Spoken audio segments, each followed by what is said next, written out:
All right, have another game coming up in the Big Ten title game. Before we get to that, if you want to get free plays every day, you can call the free pick phone of Jim Feist, 1-888-478-9222. If you want to get them sent right to your cell phone via text, you go to game at 25827, or you can check it out at jimwins.com with a free sports report each day. All right, the Big Ten title game will be in Indianapolis indoors. You got Iowa playing Michigan State. These teams met 2 years ago at Iowa. Iowa was a 1.5-point home favorite. Michigan State's defense was the difference, 26-14 win. The Spartans come in here with 11-1 record. That makes them, since late 2012, 40-4 run. Talk about a dominant program under this coaching staff. Connor Cook played last week, and he has just been playing well and winning for 3 years now. 24 touchdowns, only 4 interceptions. That makes him 29-2 as a Big Ten starter for Mark D'Antonio. They did have a recent road loss at Nebraska as the defense had injuries, 39-33, but the last 2 games won that big game at Ohio State, and then last week just routed Penn State 55-16. Haven't been covering a lot of numbers at 4-8 against the spread. However, Sean, is this the best team in the Big Ten? Well, first of all, let's look at the rankings here. Michigan State ranked number 5. That's at least with the AP, and they're the lower-ranked team. Iowa's ranked number 4. They're the undefeated team. Interesting enough, Michigan State is the favorite. It actually opened 4, came down to 3.5, and the last time I looked at it before we did the show, Michigan State was still 3.5. Total on the game is 52.5. And you're right, it's in Lucas Oil Stadium, whatever it is, where the Colts play, and it's a dome. The game goes at 8 p.m. Eastern Standard Time. Fox is going to show it. Let's take a look at Michigan State. 11-1 straight up. I have them as 5-7 against the number, but they don't cover numbers. They're a bookie burner. But they've covered their last 3 straight, and that's the reason probably why this line has all of a sudden jumped up. Plus that win over Ohio State on the road with a second-string quarterback, I'm sure had a lot to do it, and then they just smoked Penn State. Let's see. What do I cover? Okay. Oh, and they've covered 5 of the last 6 games. They didn't, if you remember right, we did these shows early. They didn't cover, what, Jeff, the first 5 or 6 games, whatever it was. The first time in history, I think. Yeah, they couldn't cover anything, and now all of a sudden they became a covering machine. So now that late loss at Nebraska really hurt. I mean, being outscored by 12 points in the fourth quarter, like you said, John, they lost 39-38, did that as a road favorite of 4.5. They were actually covering the game going in the fourth quarter, and then they not only don't cover, they don't even win the damn thing. Now, hopefully, and I'm going to use this term hard here because, in my opinion, this is an absolute must. Hopefully, Michigan State senior quarterback Connor Cook, who has been hurt, is completely healthy. In my humble opinion, they have no chance without him at full speed. Not just maybe playing, half limping. He's got to be full speed in order for them to win this game against this Iowa team. But look at his record. 24 touchdown passes, just 4 interceptions. I think as a starter, Michigan State, he's 32-2, and that's the best ever, not even close, at Michigan State in their history.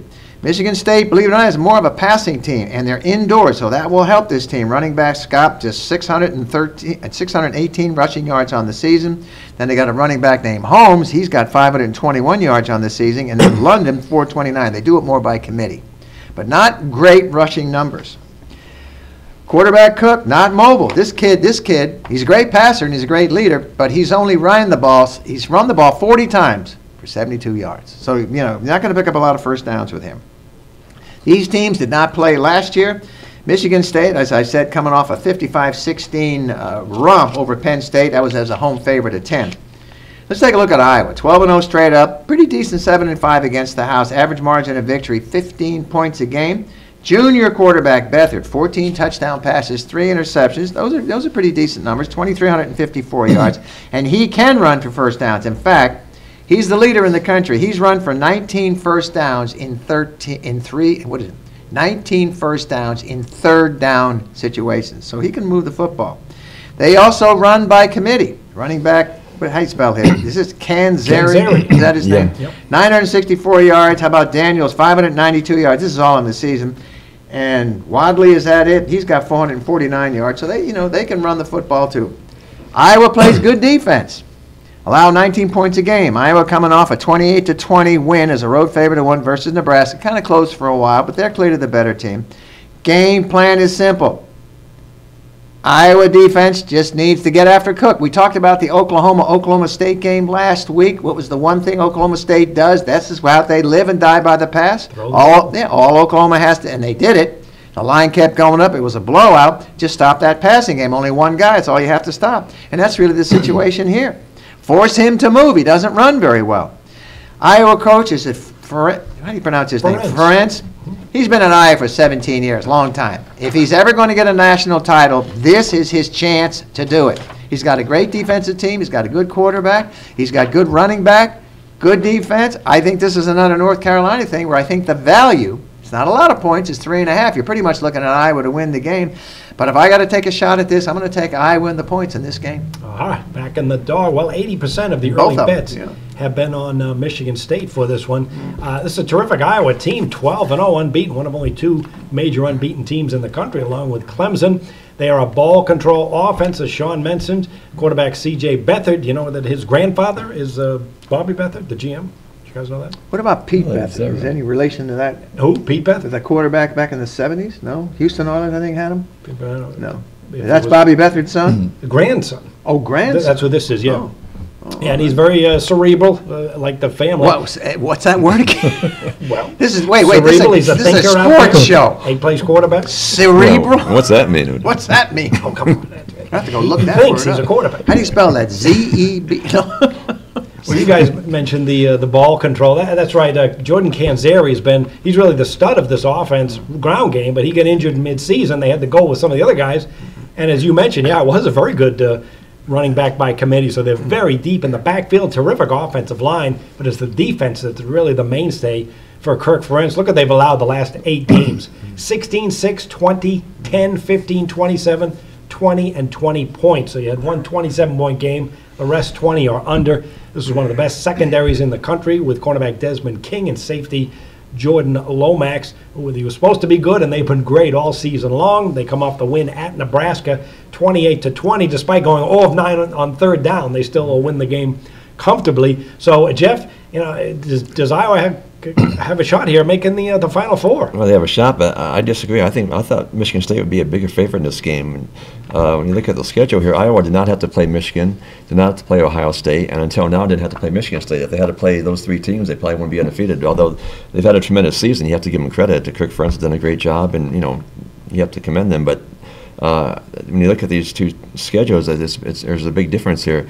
Of course, Sean said, though, Cook needs to have a good game, needs to be healthy. He was 19 of 26 for 248 yards, 3 TDs on Saturday. C.J. Beathard was 9 of 16, 97 yards, 1 TD against Nebraska, although he doesn't have to do much with that running game. Iowa averages, they average 5.5 yards per carry versus Nebraska, mostly due to Canzeri, who averaged 8.2 yards per carry with 145 yards. Statistically, these teams are pretty similar. Michigan State's 27th in the country in defense. Iowa's 21st. Iowa's 63rd in offense. Michigan State's 68th. And they both are plus 14 in turnover. So in that way, they're very similar. But schedule-wise, Michigan State has run the gauntlet here, especially these last few days, last few weeks. And although they weren't covering the beginning of the season, they are now. And I think right now, everything points to Michigan State. All right, so we've got a split here. You think I'm going to break this deadlock? I taught him everything he knows. I'm not good. He won't admit it, but I taught him everything. I'm going to pass on that. I'm going to actually look at the total. I think that's where the better value is.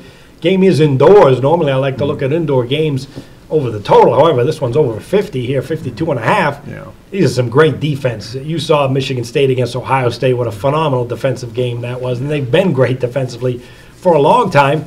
And then you get the Iowa team. Ball control on offense. They don't mind killing the clock with the running game and short, safe passing. That's been Ferentz's style for a while. And what a defense that he has. Outstanding. That's where I'm going to look at this game. Iowa, when they go away from Kinnick Stadium, they're 40-19-3 under the total, bringing that great defense with them on the road. They've been a good cover machine on the road. However, that's where I'm going to look at this one. I don't think that you're looking at a 33 or 30 to 27 kind of game. No, I think it's much more in the 24 to 17 or 23 to 20 kind. So I will look at this game under the total.